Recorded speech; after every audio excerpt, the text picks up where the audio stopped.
So we have a whole range of brick samples here to talk through.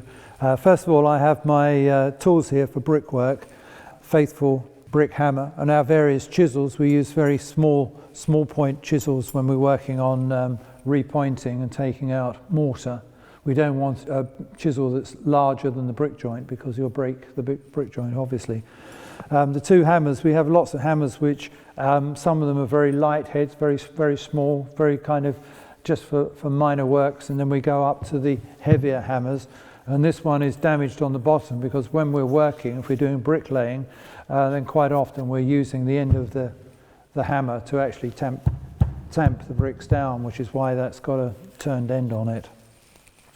The range of bricks that we have here from the oldest, which is allegedly a Tudor brick, but this came out of the ground in Kennington Lane, quite close to where the Black Prince Palace was of 1340.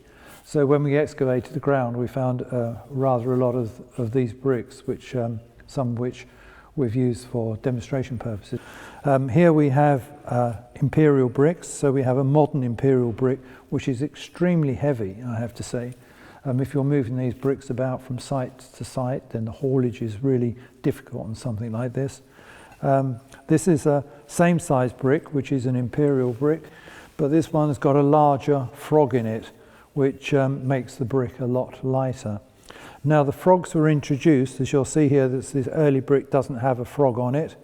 Lots of the early Georgian bricks, which we have here in the front, haven't got frogs in them, but the modern bricks do. And the reason for the frog is that the frog in the wooden mould is up that way.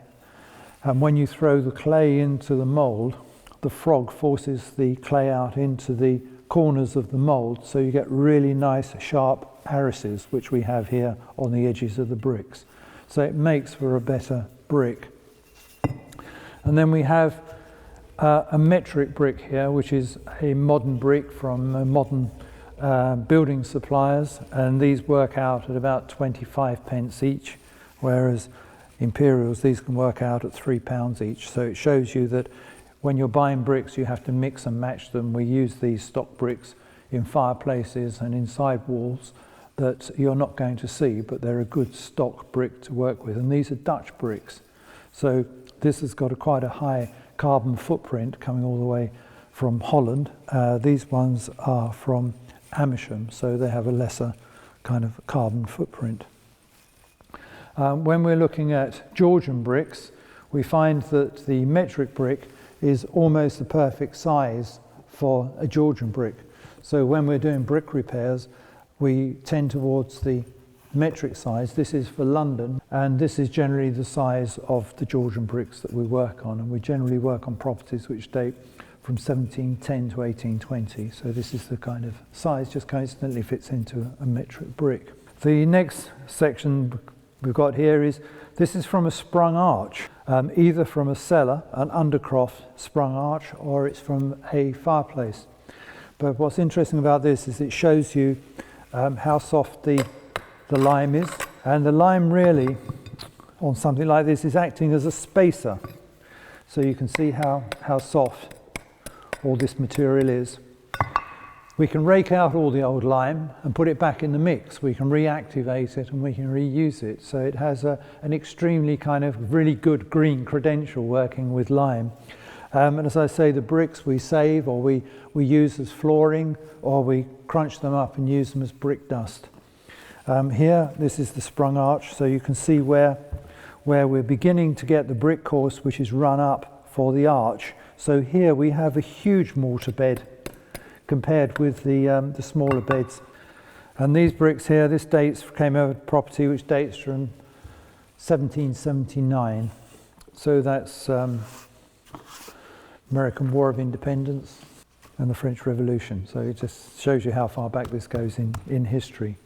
Quite often we find bricks fail, and they fail because they have a weak point through them. Sometimes they have nails in them, sometimes they have clay pipes. I was speaking to a brickmaker, and he was saying that at one point you would put a clay pipe in as a marker for every 1,000 bricks. So maybe this is the 1,000 brick. I have the lucky brick. Yeah, it was the 1,000 brick with a clay pipe in it.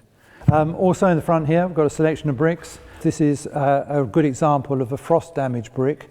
Still got its lime on it. For some reason this brick has failed, and it's failed because it's got a soft centre to it. So when you have a look, it's completely delaminated. These other bricks here, this is a good example of when the bricks are set out, they're cut from the clay.